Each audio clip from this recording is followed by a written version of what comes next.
watch out, man. Hey. There's a dog back there. Says somebody's outside.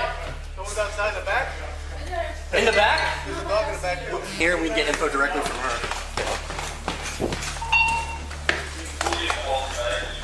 Hey, help me. Can you come down with me? Anybody else say blow? Okay, she's breathing. She's got a lot of stab wounds.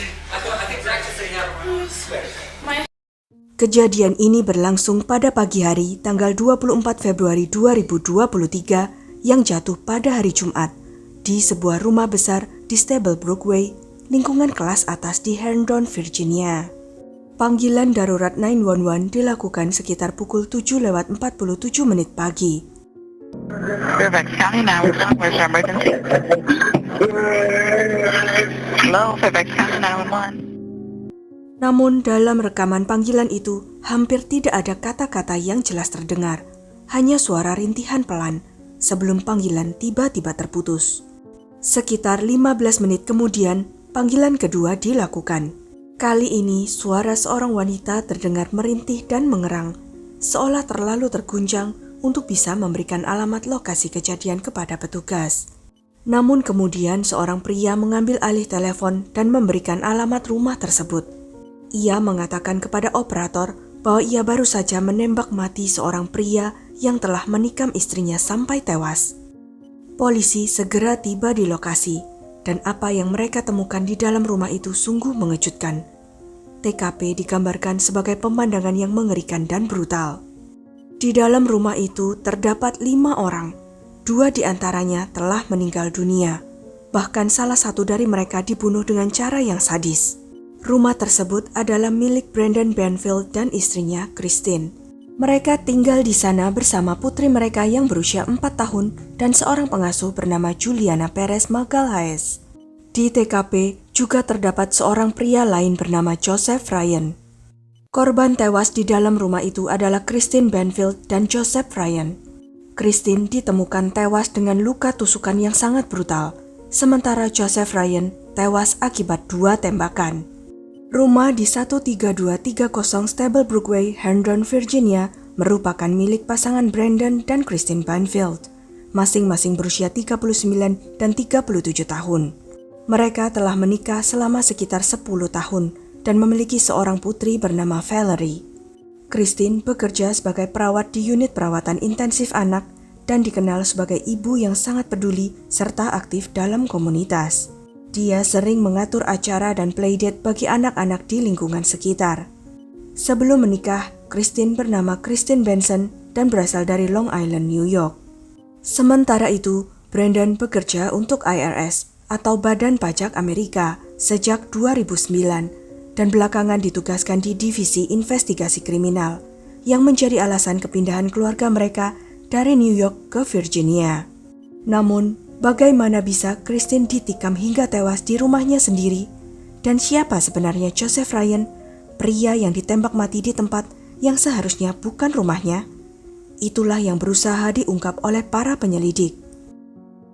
Penyelidikan pertama dilakukan terhadap Juliana Perez Magalhaes, pengasuh keluarga tersebut. Juliana berasal dari Brasil dan sejak lama bermimpi untuk tinggal di Amerika. Ia adalah anak dari seorang ibu tunggal dan ingin mencari kehidupan yang lebih baik. Melalui agen Au Pair Culture Care, ia menemukan lowongan sebagai pengasuh di keluarga Banfield yang membutuhkan bantuan dalam mengurus anak mereka karena kesibukan kerja. Akhirnya pada tahun 2021, Juliana pindah ke Virginia dan tinggal bersama keluarga tersebut. Sebagai seorang pengasuh berusia 21 tahun yang tinggal di lingkungan elit tak jauh dari ibu kota negara, ini adalah kesempatan yang luar biasa bagi Juliana.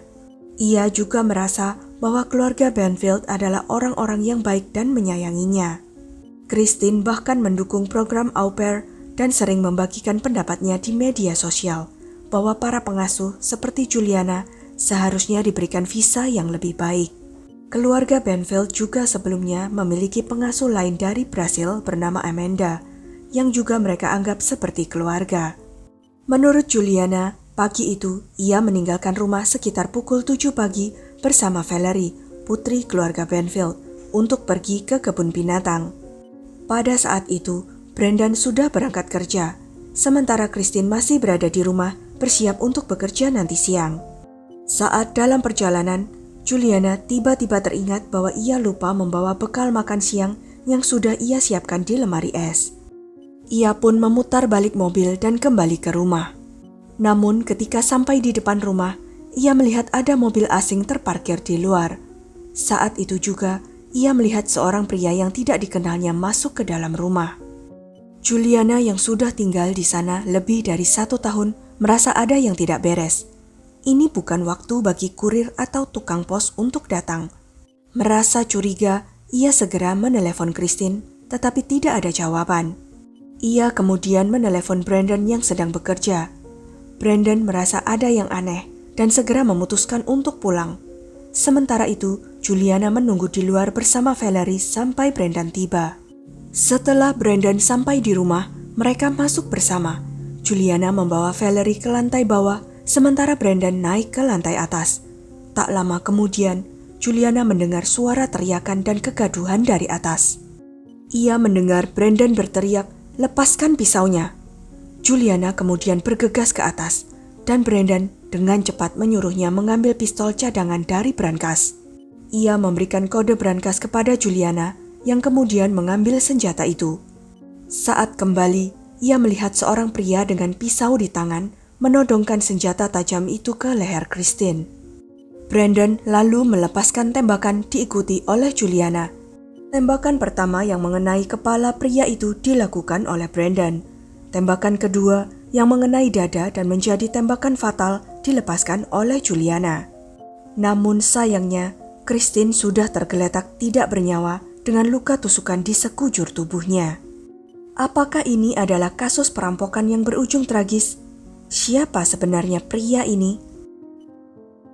Pria tersebut adalah Joseph Ryan yang berusia 39 tahun. Tidak banyak yang diketahui tentangnya selain bahwa ia pecinta hewan dan dekat dengan ibunya. Teman-temannya menggambarkannya sebagai pria yang konservatif dalam kehidupan sehari-hari, tetapi sangat terbuka tentang preferensi seksualnya. Joseph aktif di sebuah situs komunitas fetis bernama FetLife dengan nama pengguna Taco Supreme 7000. Dari hasil penyelidikan, polisi menemukan bahwa sekitar sebulan sebelum kematiannya, ia mulai berkomunikasi dengan akun lain bernama Anastasia9. Yang mengejutkan, foto profil akun Anastasia9 ternyata adalah foto Christine Benfield.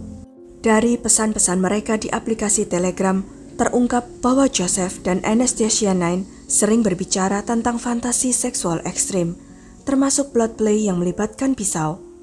Dalam percakapan itu, Anastasia9 mengaku sudah menikah, tetapi mengatakan bahwa ia bisa berselingkuh kapan saja dan dengan siapa saja. Kemudian keduanya bersepakat untuk bertemu pada pagi hari itu. Anastasia9 sendiri yang mengirim alamat rumahnya di Stablebrook Way kepada Joseph. Yang menjadi pertanyaan, apakah ini sebuah permainan fetis yang berujung bencana? Apakah Christine sebenarnya adalah Anastasia9? Ataukah ada sesuatu yang lebih besar yang belum terungkap? Selama berbulan-bulan, polisi mengungkap banyak hal tentang Brandon dan Juliana, termasuk fakta bahwa hanya dalam hitungan hari setelah kejadian, Juliana sudah tidur di ranjang yang sama dengan Brandon.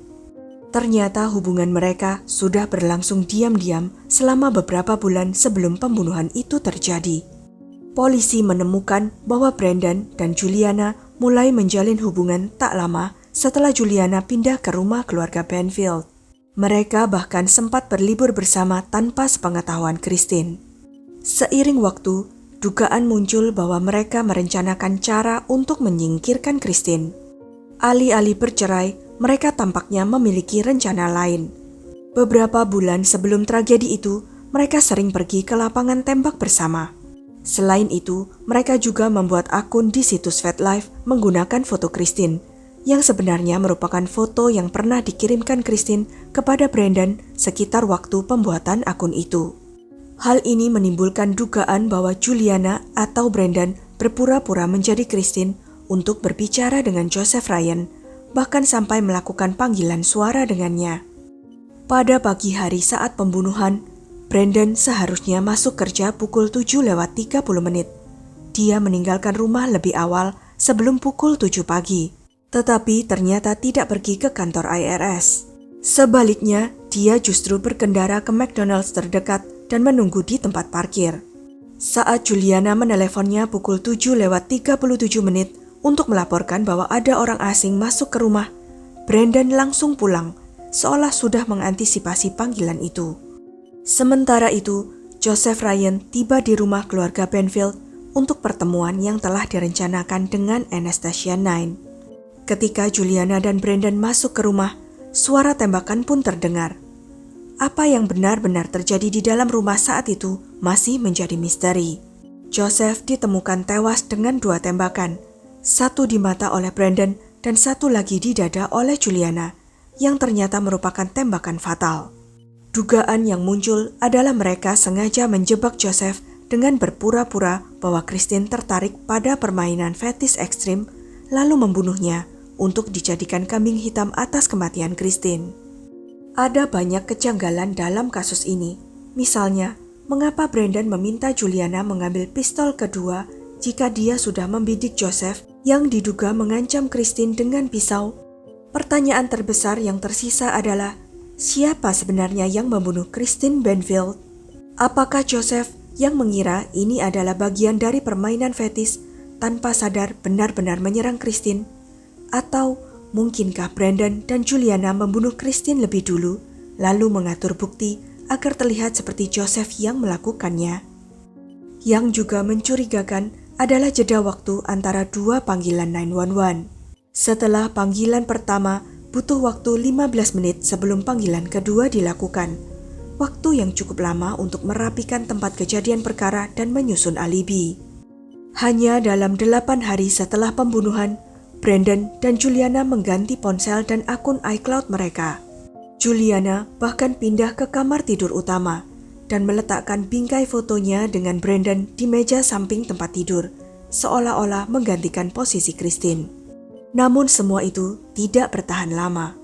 Pada Oktober 2023, Juliana ditangkap dan didakwa atas pembunuhan Joseph Ryan. Jaksa menuduh bahwa Brandon dan Juliana sedang bersiap melarikan diri ke luar negeri ketika Brandon mengantar Juliana ke konsulat untuk mendapatkan paspor baru. Hampir setahun kemudian, pada September 2024, Brandon Benfield akhirnya ditangkap dan didakwa atas pembunuhan Joseph Ryan serta istrinya Christine Benfield.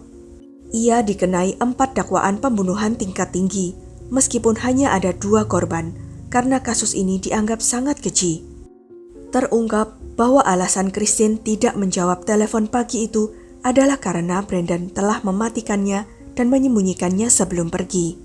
Polisi yakin bahwa Brandon langsung menembak Joseph begitu dia masuk ke rumah. 1 peluru di kepala.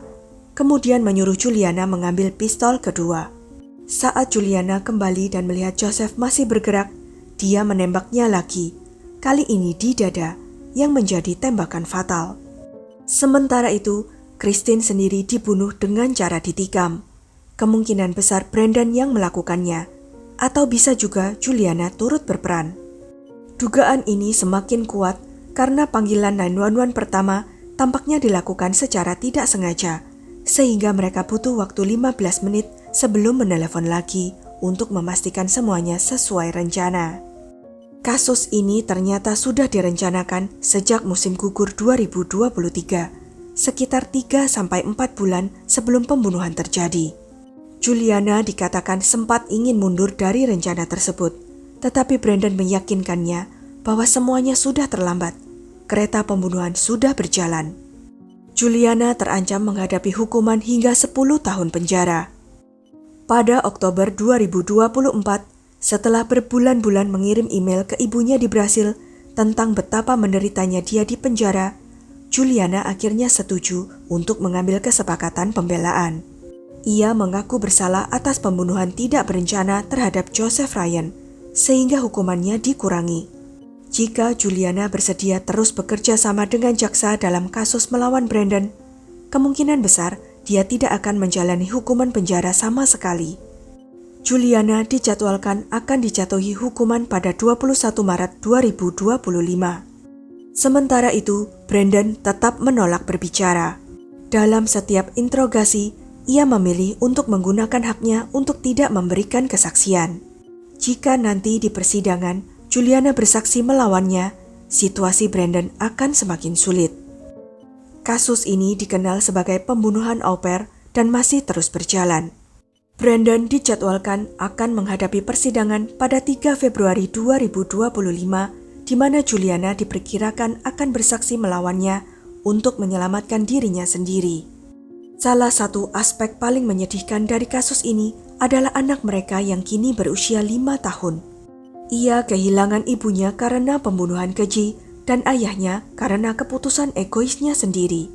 Diduga, Brandon merencanakan semuanya hanya agar bisa hidup bersama Juliana, kekasihnya yang lebih muda. Ia menciptakan akun FetLife palsu dengan ide brilian untuk menjebak seseorang, membunuhnya, dan membuatnya seolah-olah istrinya sendiri yang terlibat dalam permainan seksual yang berujung maut. Semoga di persidangan nanti, Brandon mendapatkan hukuman yang seberat-beratnya. Sekian kisah kali ini. Jangan lupa untuk klik like, share, subscribe, dan komen ya pendapat kalian. Sampai jumpa lagi di video-video selanjutnya.